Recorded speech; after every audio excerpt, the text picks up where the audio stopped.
together with my groupmates, we'll be discussing the topic that has shaped lives of a million Filipino students, the K-12 curriculum. It has been more than a decade since the K-12 curriculum was introduced in the Philippines. Many of us have spent our entire academic journey under this system. So today, we'll be sharing our thoughts, experiences, and opinions whether it's truly achieved its purpose. As student and future educator, we believe that it's important to evaluate educational programs not only by what they promise but also by how they affect learners, teachers, parents, and society. Today's discussion isn't about proving whether K-12 is perfect or not. Instead, we'll look at both its strengths and weaknesses while sharing honest insight from our own experiences. Whether you're a student, parent, teacher, or simply curious about Philippine education, we hope that this conversation helps you to give a better understanding about the K-12 curriculum. So without further ado, let's begin. The K-12 curriculum is the current basic education system in the Philippines.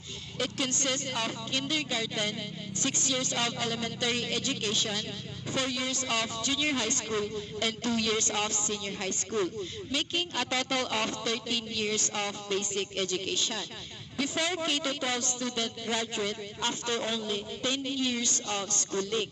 Because of this, many graduate found it difficult to compete internationally since most countries already had 12 years of basic education. The government introduced the K-12 program to improve the quality of education. One of its goals is to help students become more preparing for college, employment, entrepreneurship, and lifelong learning.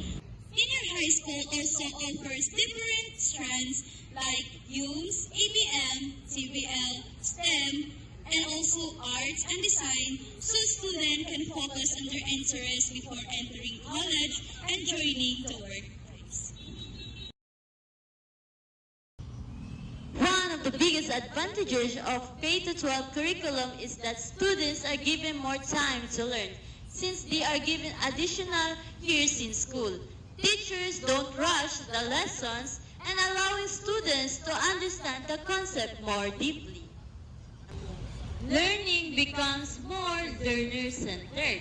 Why? Because students participate in group works, projects, research, and practical activity. Another benefit of work immersion program in senior high school, they give the student the opportunity to experience the real workplaces. Even if they not go to college, they already have practical experience that can help them to find employment or to understand how the industry operates. For the student who continue to college, for work immersion help them to become the confident and responsible. Although K-12 has many benefits, it also comes with challenges. One of the biggest concerns is the financial burden on families. 2 additional years of education mean more expenses on transportation, uniform, school supplies, projects, and daily allowance. For some families, this became difficult to manage. Another challenge is unequal distribution of school resources. Some schools have modern classrooms, laboratories, computers, and learning materials, while others still experience shortage. Because of these differences, not every student receives the same equality of education, even though they're following the same curriculum. So let's hear everyone's thought. Our first question is, do you think K-12 has successfully prepared students for college and future careers? For me, yes, but only to a certain extent. The curriculum provides more knowledge and practical experiences compared to the old system. However, success still depends on how school implements the program and how students minimize the opportunities given to them. So learning doesn't only happen inside the classroom. Personal efforts also plays a big role. That's a great point. Here's our second question. What do you think is the biggest strength of K-12 curriculum? I think its biggest strength is specialization. Instead of studying everything equally, students can choose a strand based on their interests and future careers. This allows learners to discover what they enjoy and what they want to pursue after the graduation. Now for another important question. The last question is, if you were the Secretary of Education for one day, what will you improve for the K-12 curriculum? If I had a chance, I would improve school facilities and provide more learning resources.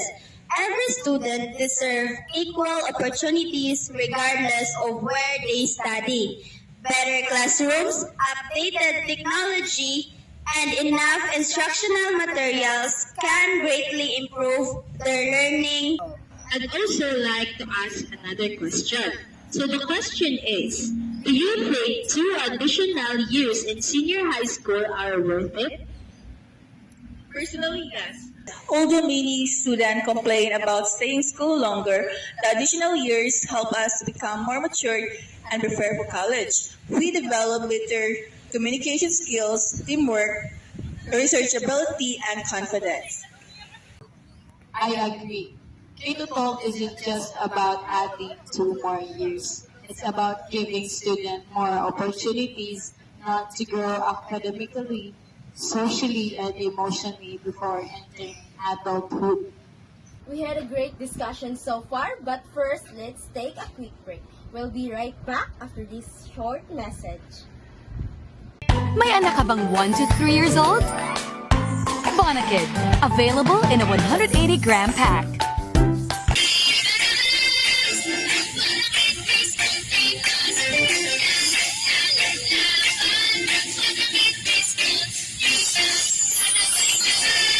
Bonakid.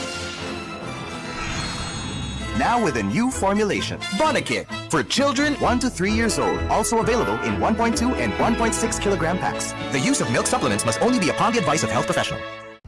And we're back. Thank you for staying with us. Let's continue our discussion. Looking back to the K-12 curriculum that has certainly changed the Philippine education. It introduced the new learning strategies, specialized tracks, and practical experiences that were not available before.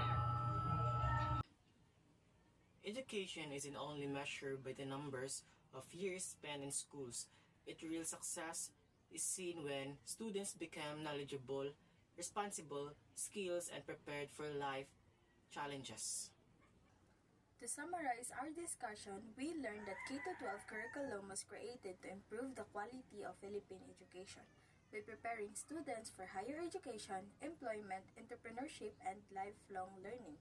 It offers many advantages such as specialized learning, work immersion, and more time to develop important skills. However, challenges such as financial cost, unequal school resources, and implementation issues still need to be addressed. As a future education, we believe that education should continue to improve based on the need of the students and society. The K-12 curriculum may not be perfect, but it serves as an important step toward to produce globally competitive Filipino learners. Thank you for joining our discussion today. We hope our podcast gave you a better understanding of the K-12 curriculum. Again, I'm Nujilme Estrabanas, and thank you for listening.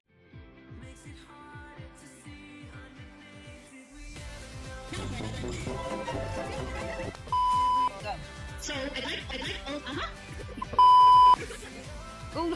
all, I agree.